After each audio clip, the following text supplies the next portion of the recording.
Hi, everybody. I'm sorry that we were interrupted by miscreants who decided to Zoom bomb our session, and I apologize to our guest, Jessica. Jessica Chen Weiss is Associate Professor of Government at Cornell University. She's an expert on domestic politics in China and the implications for China's foreign relations. She began her talk, and I'm going to let her pick up where we left off before we were attacked. Again, sorry, Jessica. Thanks for continuing, and I'll turn it over to you. Daniel, if you could let me share my screen. If you have to let me, but hopefully nobody else. It says the screen sharing is disabled for me. I mean, I can also proceed without slides, just, and maybe I'll start there if you want to let me know when you've, so basically I've identified centrality as one of two variables that affects how China regards international issues. So on, high centrality issues like Taiwan, Hong Kong, it's been hyperactive and vigilant in making and insisting on its preferences. But on less central issues that don't necessarily concern these central pillars of support, like international peacekeeping or most issues before the United Nations, China has been much more flexible and reluctant, for example, to use its solo veto. Let's see. All right, am I able to share now? Okay, it looks like you should be able to, yes. Okay, thanks. Okay, so here's sort of my, and I'm proceeding obviously toward a 2x2 with these two different variables. So on a lot of different issues, there's been considerable flexibility that China has shown, when it doesn't particularly have as much, domestically vested in, the outcome of that issue. So in turn, the centrality of an issue will ultimately affect, the kind of bargaining leverage that the Chinese government can muster at the international level in the spirit of a two-level game. So on central issues, a government that's willing to go it alone in breach of existing norms and institutions is more likely to potentially have leverage to demand international reforms on the issue or to hold up progress or to build a like-minded coalition of states to advance its views in a separate or alternative set of institutions. Dan, I think there are a couple of people in the waiting room if you wanted to admit them potentially. All right, so, ultimately whether or not these sort of investments in an issue entail sort of greater cooperation or conflict will depend on the prevailing norms and institutions and practices in a given set of issue areas. And so this, in a way, is sort of the domestic political framework behind what Scott Kastner, Margaret Pearson, and Chad Rector call arising powers of outside options or indispensability. Similarly, Stacey Goddard has argued that a dissatisfied state's position within international networks determines whether it will integrate, exit, or reform, or violently challenge the system. And this gives you some of the sort of the domestic political contours of where a state will be within a given, where it will have invested to give itself a leverage in that network. I think it's important to note that these central pillars are often in tension with one another. And so, managing the domestic pressures and what you might call contradictions between these central pillars is often a site of considerable tension, but also trade-offs. And it means that when an issue touches upon a central pillar, it doesn't necessarily mean that the Chinese government is unable to make concessions. So for example, Taylor Frabel has shown that the Chinese Communist Party has been willing to make territorial compromises with neighboring states in order to shore up its performance and legitimacy on a different issue, on domestic security and stability, control over minority populations. Similarly, China's changing stance on climate change is another example of an international issue that touches on two pillars, economic growth as well as public stability. So initially, the Chinese Communist Party viewed international efforts to limit carbon emissions as threatening the pillar of domestic economic growth, and it acted as a spoiler at Copenhagen. And it wasn't until sort of the scale of the problem, the air apocalypse in Beijing and other cities galvanized both mass and elite concern that the Chinese government shifted strategies to prioritize limiting carbon emissions and climate change over just growth at all costs. And so in this instance, one, I think, a very important part of the story of China's climate leadership has been the focus domestically on public health and stability. As Xi Jinping explicitly noted, our environmental problems, he said, have reached such severe levels that the strictest measures are required, and if not handled well, they most easily incite mass incidents. In managing nationalist protest, the Chinese Communist Party has also faced a trade-off, as I noted in my first book, Powerful Patriots, where grassroots nationalism can help the Chinese government signal resolve and demonstrate that China won't be pushed around, but it also comes at a cost and risk to domestic stability. And so this is an international dilemma between these two central pillars, and one that the international context, the balance of resolve or reassurance in the Chinese government's diplomatic strategy has helped to adjudicate. The next variable, heterogeneity. Heterogeneity describes the degree of domestic division and contestation, recognizing that even an authoritarian state like China is not monolithic. You have different ideas and interests at the mass and elite levels. You have geographic, bureaucratic, and institutional differences as well. So the greater the domestic heterogeneity of an international issue, the more likely we are to see difficulties at the enforcement and implementation stages of China's international agreements, and the more that these kinds of divisions are to hold up progress on reaching an international agreement in the first place, or require side payments to buy off domestic opposition. So if you take the case, for example, of China's international environmental commitments, local officials who've often benefited from the revenues generated by polluting firms have often resisted central directives, as economic development has often remained of primary significance in their promotion evaluations.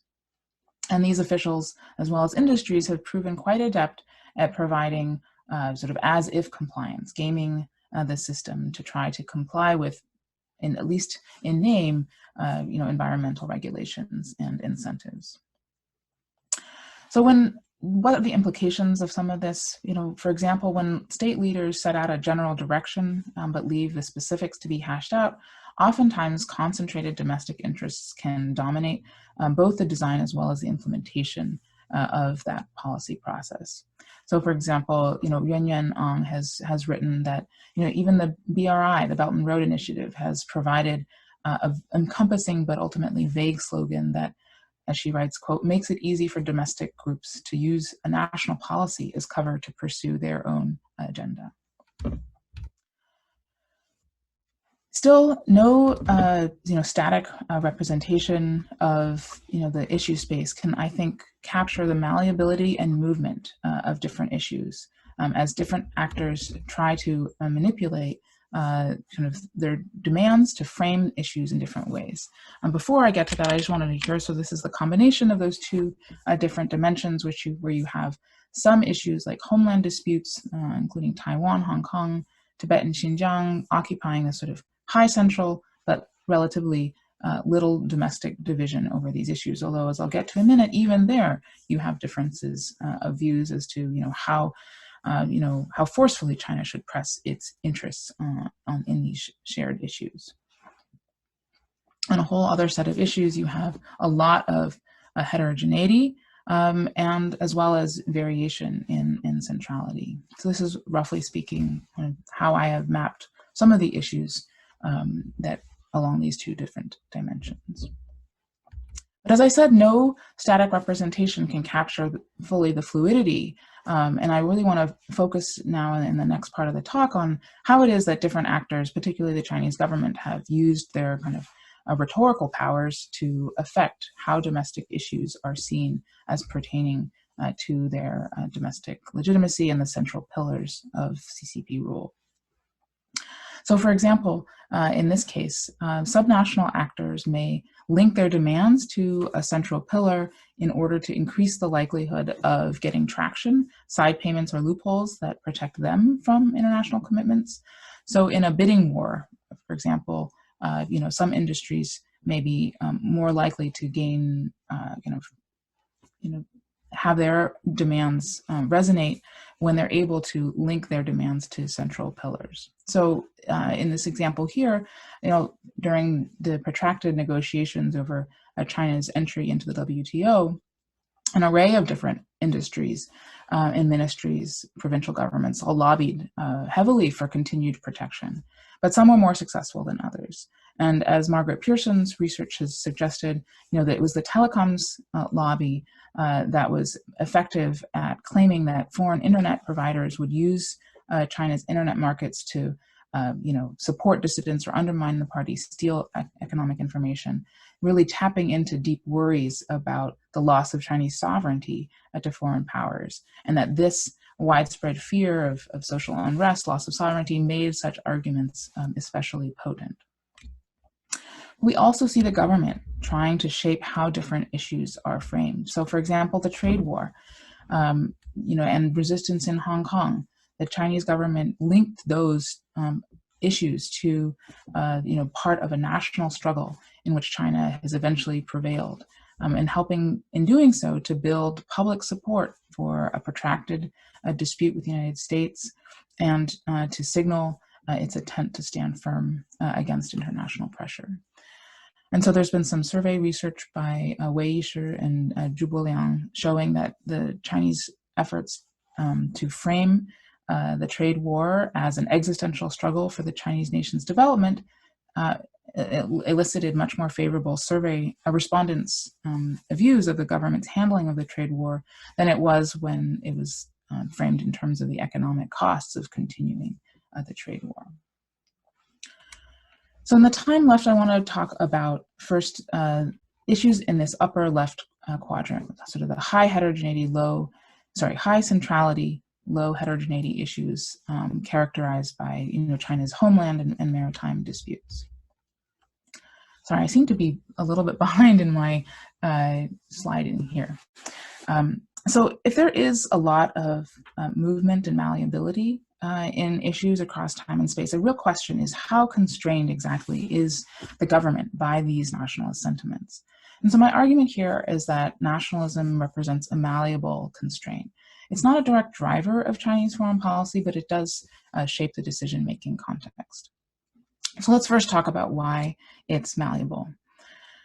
Nationalism is malleable because it's not exogenous, it's not wholly independent of the government's actions. And this landscape, and I like gardening, so I'll use a gardening landscape, it's both cultivated as well as selectively pruned back by the state, by its agents, whether that's through history textbooks or patriotic propaganda or the media. And over time, of course, the gardener can cultivate and renovate or extend this landscape, but that's hard work if you've ever, done a lot of yard work, and particularly once this particular strand of nationalism has grown extensive roots in society. Now, the government's not the only actor involved in nationalist myth-making, as Jack Snyder knows, but it does steer the bounds of domestic discourse to align with its domestic and international objectives. And so this nationalist storytelling affects what the salience of various issues in the the public consciousness into what Rana Mitter has called the circuits of memory.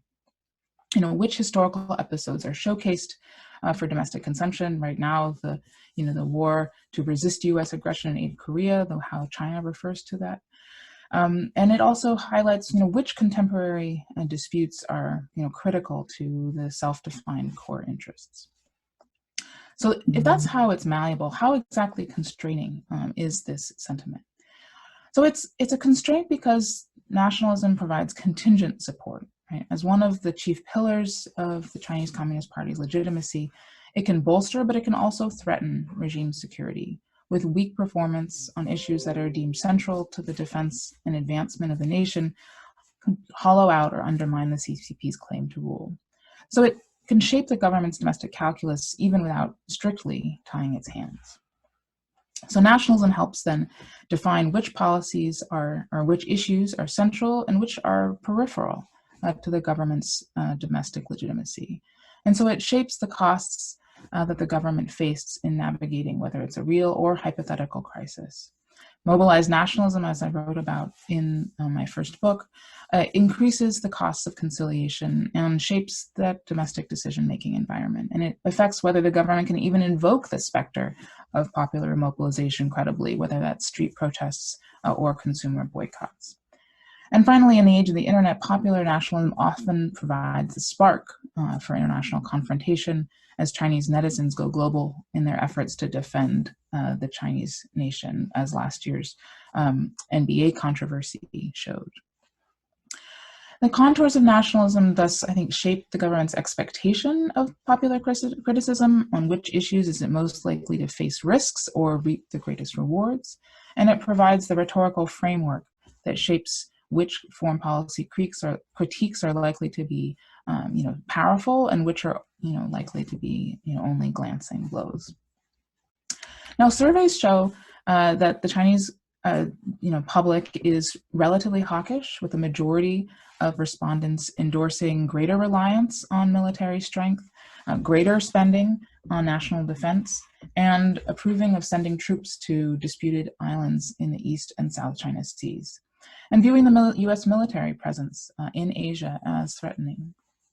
Generationally, hawkish views are relatively more common amongst younger citizens that were reached by this set of surveys in 2015. And elites and netizens were even more hawkish than their mass counterparts. Now, there's a lot of questions here about how much exactly we can trust survey data as identifying a representative sample of mass opinion. But nonetheless, this is the sort of the mobilized or salient, attentive public. And when the CCP goes out to try to measure, how well is it doing? What does it need to fear? It's these kinds of expressed attitudes that they need to worry about as much as they need to worry about latent attitudes. And so Xi Jinping himself has said, winning or losing public support is an issue that concerns the CCP's survival or extinction. So these hawkish sentiments may still affect the government's domestic calculus in deciding how to manage international disputes, even if it's not an independent driver of Chinese foreign policy.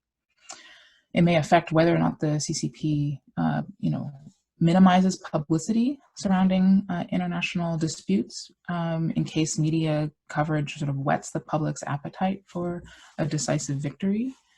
But what happens when international challenges become public, especially when covered by foreign media or brought to everybody's attention by Chinese netizens around the world? So there's a real question about how successfully can the Chinese government manage the costs of public opinion. So a colleague and I found experimental evidence of audience costs, the costs of backing down after having made an explicit threat. And respondents in our survey cited national honor and sort of this inconsistency between words and deeds in criticizing the government's inaction. But at the same time, I think it's very important to note that our research, along with that of Ian Johnston and Kai Kwek, has shown that these public opinion costs can be mitigated. But there are limits to this, the government's ability to mold these sentiments sort of in a particular crisis. So, Kwek and Johnston find that appealing to the costs of war, China's peaceful identity, and the offer of UN mediation have been effective at increasing public approval of restraint. Still, they find that making concessions in the face of US military threats actually increased domestic disapproval, increasing these costs of backing down. But what about beyond experiments? Because China has not gone to war since 1979, so there must be other tactics the Chinese government has used to manage these public opinion costs. So some of my other research points to the importance of symbolic moves, including military moves and rhetorical bluster, for placating domestic audiences while minimizing the risk of escalation to war. So for example, after the 2001 EP-3 collision between a Chinese fighter jet and an American spy plane, the Chinese government effectively helped diffuse the crisis by, on the one hand, mourning the Chinese pilot, while also avoiding a repeat of the anti-American demonstrations that had taken place 2 years prior. And when tensions with Japan escalated in the East China Sea in 2013, Beijing employed fiery words and announced this air defense identification zone, demanding foreign aircraft identify themselves and comply with instructions, but ultimately not using force to enforce that zone. So in a recent article for International Studies Quarterly, my colleague and I call this bluster. It's tough but vague talk that helps the government appease domestic demands for a more assertive stance while still prioritizing China's interests, economic and strategic interests, in avoiding an outright conflict. And another strand of rhetoric we found that was effective was biding time, reminding citizens of the long-term struggle and emphasizing that China will ultimately prevail. So in this particular survey experiment, we used General Liu Yuan's statement that China should not be baited into a war in the East China Sea, calling it a trap set by other powers to derail China's rise. And I think you're seeing some of that rhetoric around the question right now of whether or not China should use force to reunify with Taiwan. Still, this research suggests that there are limits to how much the government can mitigate these domestic costs. So in a follow-up survey, my colleague and I surveyed Chinese internet users before and after the US military restarted freedom of navigation patrols, or FONOPs, in the South China Sea to try to pick up the effect of these maneuvers in the real world on Chinese attitudes. And what we found was that in the days following the patrols, we found an increase in domestic disapproval of the Chinese government's performance, which again did not use force to intercede with US patrols. And so these results suggest that although the Chinese government chose restraint in the moment, it did so at some domestic cost. And so looking forward, the more that a issue resonates with nationalist sensitivities amongst the Chinese public as well as Chinese elites, I think the more likely foreign threats and actions are to, generate more domestic pressure on Beijing to respond with at least tough talk, if not tough action. And so, for U.S. policy, for deterrence to succeed, the Chinese government has to be able to and willing to absorb these domestic public opinion costs for not taking action in the face of what it calls U.S. provocations. So I've written that U.S. policy really needs to be carefully calibrated to avoid provoking more than deterring China. And we can see some of the examples of this nuance and the concerns about provoking without deterring in discussions of whether the United States ought to move to a position of strategic clarity vis-a-vis Taiwan. So in conclusion, the CCP has been more, we might call, a disgruntled stakeholder in the international system. It's behaved strategically, investing in reshaping or rejecting international arrangements and issue areas that are central to its domestic rule, while being more willing to free ride or defer to international practices on issues that have been more peripheral. And so if China is simultaneously a revisionist, a reformer, a free rider, and defender of different parts of the status quo, perhaps disgruntled stakeholder is a better catchphrase. And what I've argued is that the CCP ultimately has, at its first objective, is to seek survival and legitimacy, a world that is safe for autocracy and one that's premised on three different kinds of performance: nationalism, economic welfare, and public stability. And so much of China's international behavior reflects the spillover effects of China's domestic interests and investments. Sometimes these may be positive, so China's investments in renewable energy technologies, but at other times, it's quite negative. So, China's export of surveillance technology or demands that other foreign companies, industries engage in self-censorship to operate in the Chinese market. Those are negative externalities of China's domestic sort of struggle for internal legitimacy. And so in my view, China's intentions, cannot simply be reduced to historical analogies like, Stalin's Soviet Union, ideological traditions like Marxism, Leninism, or theoretical models of international relations that abstract away from kind of the internal workings of the nation state. So taking seriously this heterogeneity of Chinese ideas and interests means recognizing that any description of what China wants involves a constantly moving and contested target. And this compromise or balance between competing interests and ideas ultimately is likely to shift with changes in both the domestic and international environment.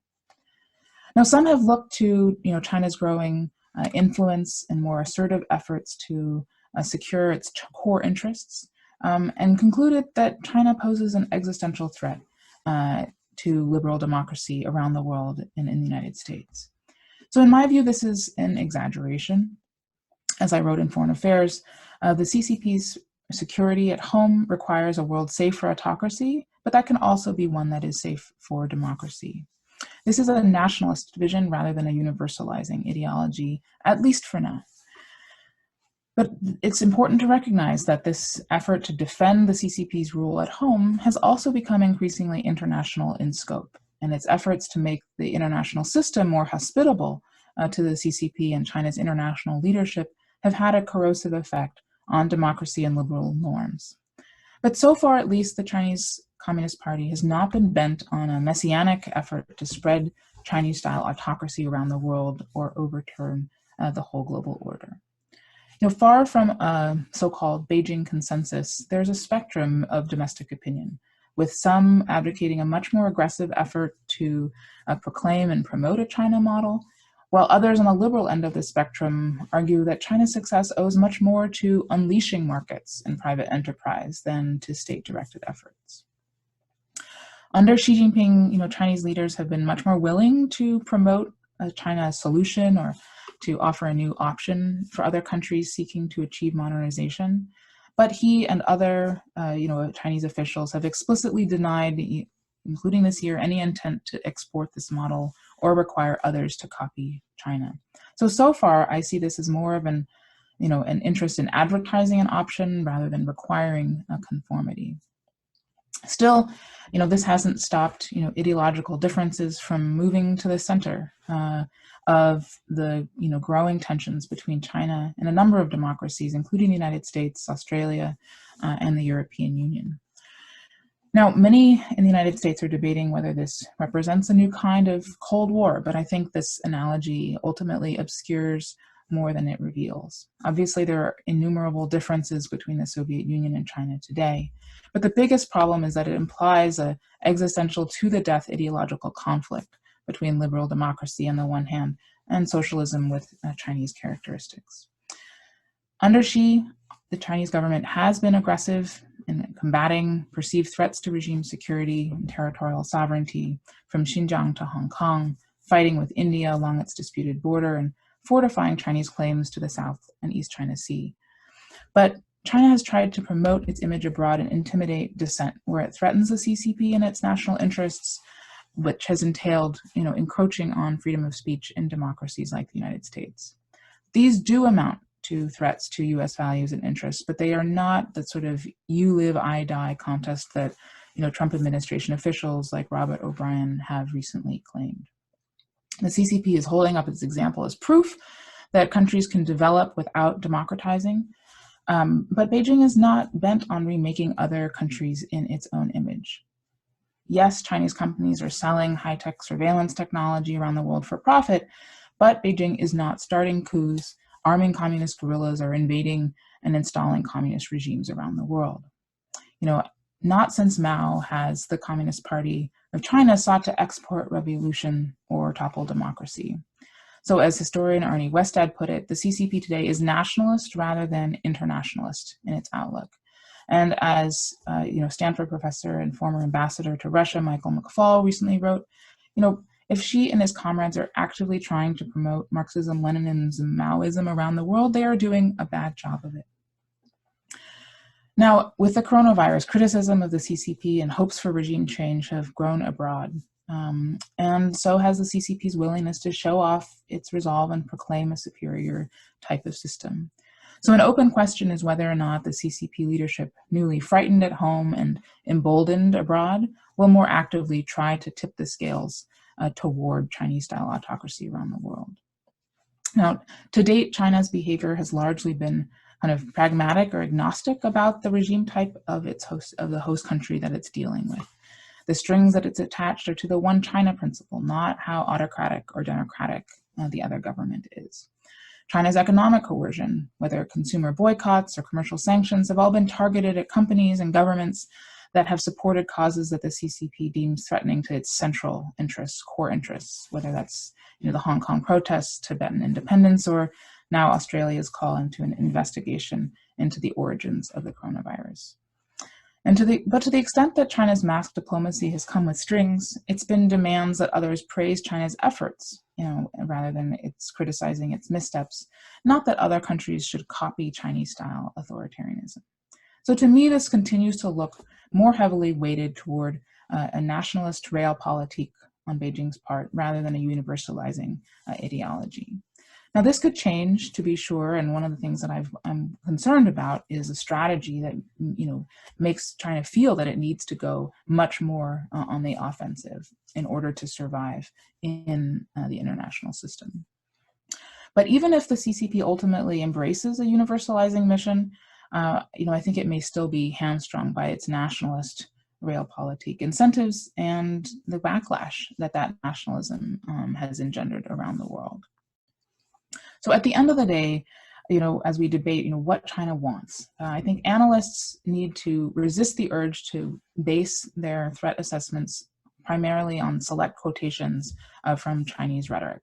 Because as my research suggests, rhetoric, even authoritative statements by party leaders, is not a definitive guide to a state's grand strategy or intentions. It is itself a performance. It is aimed at multiple audiences, and such words often amount to bluster, using rhetoric to signal solidarity with different domestic constituencies and placate them when policies fall far short of their desires and demands. China's behavior is obviously very important to consider, even if behavior reflects also the competing interests and efforts of different domestic actors, which may not always be that well coordinated. So assuming that China's foreign policy, is guided by a unified or unchanging grand strategy, let alone a master plan, risks assuming much more strategic coherence than exists in practice, glossing over domestic debates about what ends and means Chinese foreign policy should pursue, as well as overlooking the role of international factors in shaping Chinese behavior and strategy. So the last thing I want to talk about before we open it up to Q&A is, what kinds of international pressure is likely to succeed and what kinds of pressure are likely to fail or backfire based on the framework that I've presented today. So first, if an issue is central, but there's a domestic consensus, largely speaking, around that, it's going to be very difficult to shift Chinese behavior. It will require a strong a countervailing central incentive for cooperation, which is, I think, really become increasingly difficult. For example, as China has become more powerful and less asymmetrically dependent on access to foreign markets and investment. So on central issues like, Hong Kong or Taiwan, I think foreign governments need to be especially attentive to the possibility of counterproductive international pressure that provokes a domestic response rather than deterring Chinese aggression. So take Hong Kong, for example, where international support and censure has, if anything, been invoked by the CCP to justify its increasingly repressive policies, including the national security law. And so here, I think U.S. policy ought to preserve and strengthen the city's vitality while ensuring that retaliation and sanctions do no harm to Hong Kong, as Kurt Tong, the former U.S. Consul General there, wrote. It would be far more useful to reinvigorate, asylum policies to help refugees from Hong Kong, as well as persecuted minorities in Xinjiang and elsewhere in China. Still, even central tensions can be managed through this carefully calibrated application of pressure to enhance deterrence while avoiding provocation, because the Chinese government does have some flexibility in the form of propaganda and rhetoric to give itself, sort of short-term room to maneuver. Now, issues where Chinese domestic interests are divided can create many more opportunities for foreign governments to try to play one strong constituency off of another. And so this worked, I think, to help accelerate the pace of China's currency appreciation between 2005 and 2012, where US-led multilateral pressure helped accelerate appreciation there, even if the Chinese government had to compensate domestic losers and subsidies, or with subsidies and other types of preferential policies. Such a strategy is not about getting China to do something that's not in its interest, but about getting China to do something that's in the interest of some powerful constituencies while minimizing the opposition of others. But whether this is feasible depends ultimately on the relative balance of power among competing domestic interests. So, for example, on internet governance, as Molly Roberts shows in her research, censorship acts like a regressive tax, with the elites having the means to circumvent the Great Firewall, while less wealthy and educated citizens not. And many, even up to half of the internet population, not even being aware of the Great Firewall's existence. So when the powerful don't suffer and the less powerful have little ability to mobilize and demand changes, that's an unlikely issue for international pressure to help strengthen a domestic reform-minded coalition. International pressure also tends to be more effective on low centrality issues. So if an issue is not central and it's not heterogeneous, such as on the Asian Infrastructure Investment Bank, that's an area where international pressure can help persuade China to move along with the external consensus. So taking stock, what does this then mean for the future of the international order? I expect there to be the most friction on these central low heterogeneity issues, the homeland disputes, Taiwan, Hong Kong, etc. Overall, I think China's domestic social purpose does not require the wholesale destruction of the existing international order, and in fact, it probably favors a more conservative version of the Westphalian order on which it was built. So, for example, within the UN, China has sought to alter international obligations on human rights, to emphasize the primacy of state sovereignty and the oversight of civil society. Still, there are aspects of Chinese behavior that are at odds with this Westphalian vision. For example, the extraterritorial clause in the national security law, the intimidation of overseas Chinese and academic freedoms, these all threaten the principle of non-interference. So if China wants to defend a return to a more Westphalian system of mutual coexistence among sovereign states, it's going to have to curtail, I think, these extrusions of sharp power, into other societies. Now, the more that the CCP leans on this kind of chauvinistic nationalism, I think the less successful it will ultimately be in its efforts to claim global leadership and attract international support. Around the world, Chinese efforts to proclaim superiority, in combating the coronavirus have, fueled suspicion and alarm, as well as, demands for reparations, lawsuits, and calls for rethinking ties with China. So far, at least, even though there are signs of Chinese interest in stabilizing its external relations, they still seem to be more bent on showing off their resolve and punishing anybody who dares to challenge its interests, rather than really backing up its claim that, as Wang Yi said in July, all living things can grow in harmony without hurting one another. So whether it's in China or in the United States, nationalism is ultimately more likely to repel than attract, whether that's wolf warrior diplomacy in China or America first rhetoric in the United States. Ultimately, I think Washington's best response to an increasingly nationalistic and authoritarian China is what I've and Ali Wine called an asymmetric approach. It means revitalizing the international partnerships and institutions that have long been a hallmark of US leadership, and reinvesting in the openness and dynamism of US society, starting right here at home. So thanks again for your attention, and I'm looking forward very much to the discussion.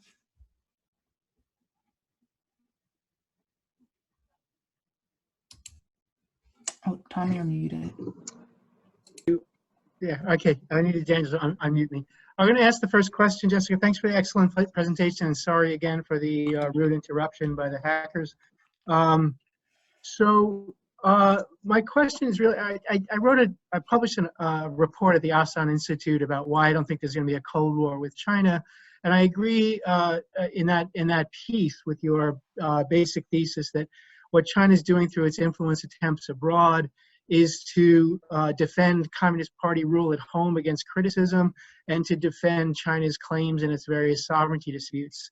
It's not about overturning democracy abroad. It's assertive international defensiveness of the CCP's rule at home and its sovereignty claims at home. But I also note, as you did, that it erodes some of our institutions, including academia and the media. So if you have Chinese Communist Party affiliated media stations around the world, that cuts into freedom of the media. And if you have influence pressure on academics or students not to express certain opinions, that erodes one of the institutions of a democracy, even if it's not a direct threat to democracy. So my first part of my question is about what you think universities and democracies should do to combat that erosion, which isn't the same thing as fighting a Cold War to prevent the communists from overturning our democracy.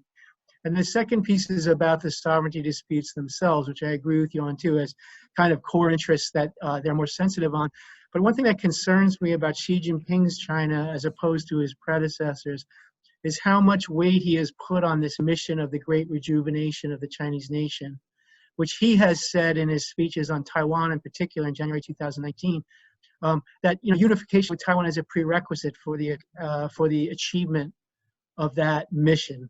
And I wonder whether, given that public statement, placing his own reputation and the party's reputation on making progress on these claims that China doesn't see as revisionist, but China's neighbors see as revisionist, is going to cause more trouble in the future than it has in the past, and whether not provoking China, as you say, is enough to prevent conflict on those issues, given that tone that Xi Jinping has adopted, very nationalistic tone. And I'm sorry for the length of the question, but I really love the talk, and obviously I agree with big sections of it because I published some similar things. So I'm interested in your comments.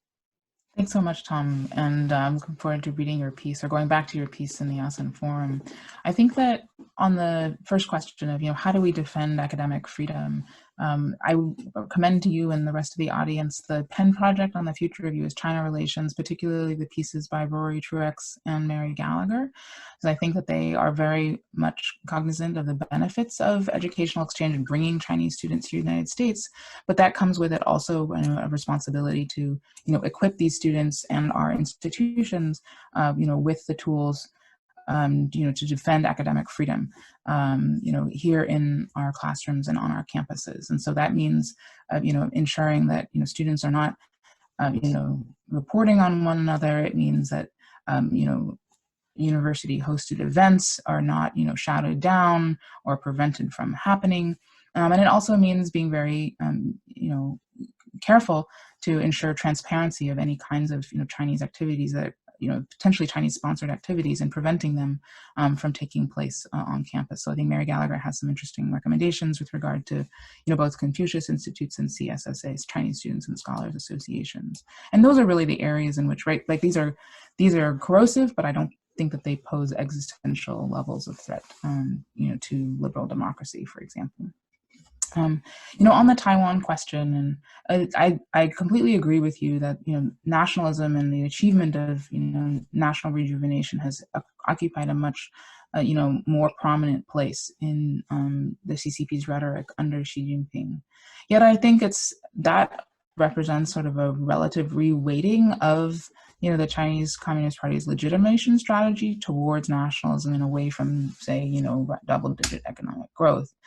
That still doesn't mean that they have, boxed themselves in. And I think that the kind of ongoing discussions about, what to do vis-a-vis Taiwan, I think reflect some of that. And so I was, took note of some comments by Qiao Liang, sort of a relatively hawkish voice back in, I think it was April, saying that, the reunification with Taiwan is not the only, component of national rejuvenation. Now, maybe he spoke out of turn, but nonetheless, it seemed to me that what he was doing was, widening the goalposts for national rejuvenation and allowing for many other ways that, in the short and medium term, the CCP could achieve that objective, even if, reunification with Taiwan, remained on the horizon. So, on that, I've been, I think that even those who are very concerned about what, China's recent, moves toward and exercises toward Taiwan, are, nonetheless don't see, in Xi Jinping's rhetoric or in what the CCP's decided, any kind of, concrete timetable for that. So I would say that, it is concerning, but it is not of the kind where, immediate, U.S. action needs to be taken to combat that, what might seem like a window, if you took that, to its logical extension. Thanks, Tom. Sounds good. So my name is Daniel Zansky. I'm the Deputy Director of the China in the World Program, and I'll be sort of funneling some questions to our guest speaker today. From Natasha Locke, a PhD student at Peking University Yanqing Academy. How sustainable is the narrative of victimhood under the century of humiliation that the CCP pushes, given the realities of economic growth and international strength? Can a nation be successful? Can a nation be a successful great power and whilst playing a victim at the same time? Is it just China that is doing this?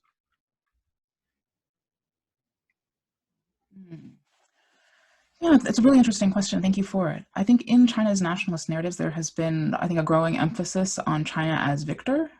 Certainly China as, a country that can, endure a lot and has, of course, been victimized and humiliated. But there is, and I'm currently reading a very interesting book by Rana Mitter, on how China has kind of revisited the World War II, because that's one of the chief episodes in which China was, on the victorious side. Now, granted, you have to take into account the role of the, the KMT in achieving that victory.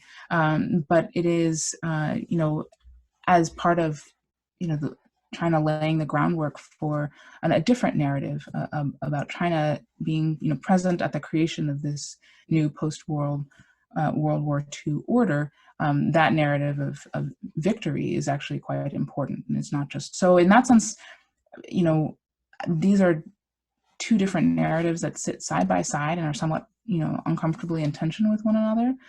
To the extent that, China or any other country seeks to, lead internationally, I think the sense of, aggrieved victimization, that kind of hypersensitivity to, foreign slights, only diminishes their ability to lead. So, I think we may see which of those two tropes, China leans into and at what times. It's certainly not over, but I think it does hamstring China's international leadership. There's another question from Eliza, who's a PhD student at SOAS University in the United Kingdom. How far has the Chinese government succeeded in convincing their citizens of the social credit system? So let me think. There's, I haven't seen the latest survey data on the social credit system. I think that there is right now, from what I recall, a fair amount of popular support for the social credit system because it is, regarded as a way of, creating more, trust and reliability in a society that, has lacked it, and there are a lot of unscrupulous actors or whatnot who do different things. And so, but, that it hasn't, fully come into practice. And so there's also this sort of, this is maybe in expectation there is support, but that, and perhaps to the outside, surprising levels of support. But I think that really we'll have to see, how those views evolve as the system itself, evolves. There's a question from Yuan Chen, the City University of London Journalism Department. Given the high centrality, low heterogeneity of Hong Kong, what kind of impact do you think the strategy of Lam Sao or burn together and appeal for international actions among some protests will make in the long term to CCP policy on Hong Kong? So as I think I referred to a little bit in the talk, I think that the sort of international actors are in a real bind as it regards Hong Kong, because efforts, there's one thing to show symbolic support, but the kind of the material support has really, played into and fueled, Chinese suspicion, not amongst only the Chinese government, but also I think within China, that the protest movement there, the demands for autonomy and more democracy are actually, designed at gaining independence for Hong Kong. And so, that unfortunately, that narrative is, gained traction, I think, domestically in China, and making it very difficult for, foreign actors who would like to support and stymie the erosion of Hong Kong's autonomy to contribute in meaningful ways. As I said, in some ways, there are ways, but most, by and large, I think they fly under the radar and aren't ones that have been talked about quite so much. That makes sense. Another question from Eric Husband, assistant professor of political science at New York University, Shanghai. Thanks for the fascinating presentation. I'm curious how consistently viable you think foreign policy issues are to the relevant domestic audiences in China. In terms of your theory, for instance, can the PRC leadership effectively obscure international issues that, if they become widely known, might otherwise implicate a central pillar of regime support in order to increase its freedom of movement abroad? That's a great question, Eric. Thanks very much. So absolutely, I think that there is sort of leeway over time for the government to manage, which issues are sort of tightly linked to these central pillars. But that over time, once these ideas become entrenched, these things become salient, it makes it more difficult for them to handle. That said, there's still, I think, a lot of leeway in terms of managing what gets into the media. So, the recent dispute with India, for example, was not something that the Chinese media gave a whole lot of attention to. It was not something that was hyped. And so in that sense, I think that's, a strategy or tactic that the CCP has used to try to, mute potential criticism on an issue that might otherwise, clearly pertain to, the protection of national territory and sovereignty. This next question from Martin Thornley. Apologies if I'm not saying the name correctly. Postdoctoral research fellow at the China Policy Institute. You referred to public opinion data. Should we approach public opinion data differently in the PRC, given the heavy role, especially near party red lines, of the party and institutions associated with public opinion generation, for example, education and media? Could you repeat that, Daniel? The Sure, internet it went out for a minute there, and so I missed the middle of the question. Should we handle or approach public opinion data differently in the PRC, given the heavy role, especially near party red lines, of the party and institutions associated with public opinion generation, for example, education and media? Okay, so I'm sorry about the internet making it hard for me to hear. Oh, okay, thank you. I see it in the chat box as well. Okay, great.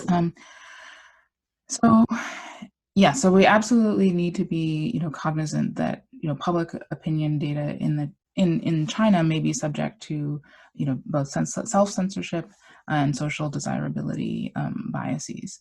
So there are many different strategies that one can use to address that. In the surveys that I conducted, I asked, whether or not it was important to, or how, permissible was it to, criticize the government. And the fact that any were willing to criticize the government in a substantial portion suggests that, at least, there exists some willingness to do so. In addition, we do see, a variety of views expressed not only in surveys, but also on the Chinese internet. And so one strategy for trying to, make sure you aren't getting biased information, or at least responses that aren't representative of what would be said online, is to make sure that the questions, don't go beyond what netizens are already willing to voice. But this is a major concern and a challenge of doing survey research in an authoritarian environment like China's. Next question is from Jack Snyder, the Robert and Renee Belfer Professor of International Relations here at Columbia University. There are three kinds of deterrent clarity. Yes, we will fight. No, we won't. And we will fight if and only if clearly defined circumstances arise. How would you envision the third kind of clarity applying to the Taiwan situation? What would be its pros and cons? So, I think in general, this, discussion of strategic clarity really reflects a view on hijack on, how well has the existing policy of strategic ambiguity served, because it does, in fact, say like, well, yes, we'll fight, but we're going to say under what circumstances. And so, what is the value of clarifying the circumstances or saying that we will fight in any circumstance on one side?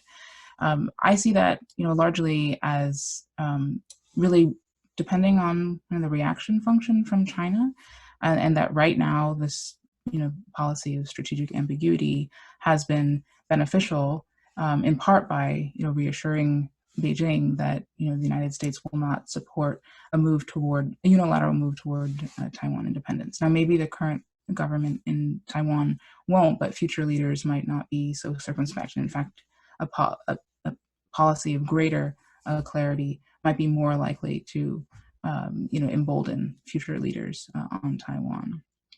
And so I'm not sure if I've quite captured what you asked about these different kinds of clarity, but maybe we could continue the conversation if I haven't. Sounds good. This next question comes from Yinan He, a former fellow of the program and a professor at Lehigh University. How central are China's high centrality issues to the West and the existing international order? Do you agree?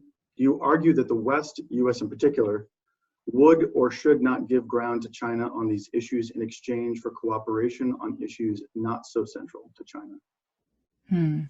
That's a great question, Ina, and thanks for turning it around like that. Because I developed this framework to think about Chinese domestic politics, but it's certainly not only restricted or could be adapted for use in a democracy like the United States.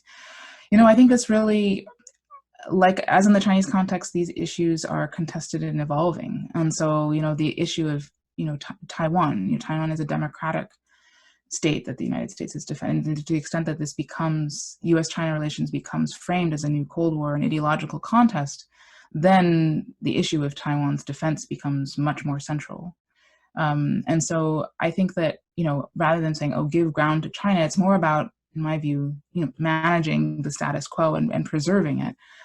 So it's, in that sense, I think if I were to adapt this, to the US, I would say that it's not necessarily in the US interest to make it a central issue, because then it sort of, and maybe it's too late at this point, but, the more that the US, public and then members of Congress decide that they need to, engage in this kind of rhetorical, soapbox, if you will, I don't know, in order to signal, the more that normative rhetorical performance is involved, I think the harder it is, to find that kind of careful calibration, which will take into account, a lot more than just like, this is the right thing to do. It's like, well, okay, under what conditions and in what ways can we avoid a catastrophic conflict? The next question comes from Biao Teng, the Grove human rights scholar at Hunter College. In expansion of autocracy versus promotion of freedom, is expansion of autocracy versus promotion of freedom a zero-sum game? Is it a trend that autocratic regimes led by China and Russia are more united than democracies?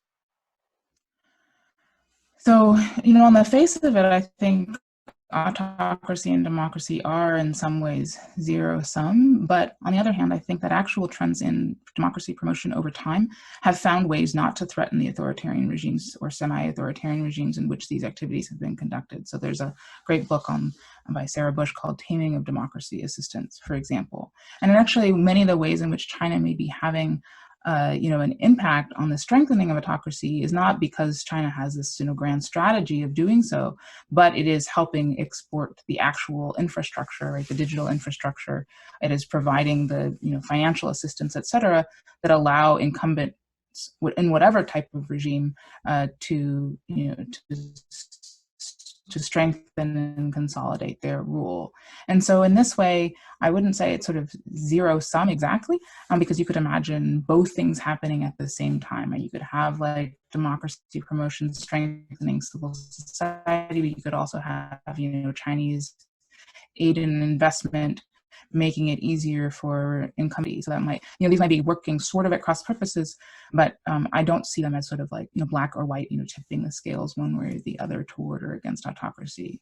And ultimately, I think that in general, we ought to move toward, a greater recognition that it's very difficult for external powers to move countries in the direction of either democracy or autocracy, right? Like there's all these kinds of unintended consequences and distortions that can be introduced and ultimately may not be very successful. This next question from Minya, another alumni of the program, as well as the professor at Boston University. Nationalism is a complex idea. It can be expansionist, but also inward-looking. In the current circumstances, nationalistic rhetoric works to create domestic cohesion and control. Actual actions seem to indicate inward focus. Is it feasible that China will refrain from external expansion, with the exception of Taiwan, and focus on enhancing internal autocracy, or China cannot help being China? So I think right now, I'm not sure that China's actions are really inwardly focused. I see a lot of external focus, but in principle, I do think that, nationalism, nationalist legitimation could be much more domestically focused. So, for example, Li Chengpeng, I think once wrote, a Chinese author, once wrote that, of course, I'd love to have, Scarborough Shoal Islands added to, to China's, national territory. But, ultimately, it's the shoddy construction of schoolhouses that are the real measure, of, a government's national performance or lack thereof. And so I think that you could mix both. You can also have an external focus that's, far more, positive sum, right? Like international leadership could also help satisfy that kind of nationalist appetite, but, through a very kind of different external focus, one that's not so, fixated on intimidating dissent or coercing adversaries. Fantastic. I think we have time for just one more question. I know we wanted to keep you to the 1:30 timeframe that you gave us. I don't know if I'm going to say this name right, but Chi Xiang Nung, who I believe is a writer at Edge in Singapore, had a question. Do you see nationalism or economic performance legitimacy being the stronger driver of legitimacy for the CCP? Thanks. That's a really excellent question. And it's something that I have in general, as I was saying, I think in response to Tom's initial question, I see the CCP as moving more toward nationalism or as a relative reweighting. At the same time, if you look at, Li Keqiang's book report, I think, the welfare and the stability of employment, like that still remains, kind of like one of the central questions that the Chinese Communist Party wants to address. And so over time, all I can say is that I think that they have shifted in terms of how they have seen economic performance legitimacy away from, rapid growth and towards more the sort of the quality of economic performance. And I think you can see in the rhetoric an increased emphasis on security, right? So almost bleeding over into the third pillar of public stability and safety with, I think Li Keqiang referring to like the 6 secures and that the kind of, it's more about stability and employment, rather than kind of, rapidly advancing in terms of the overall growth.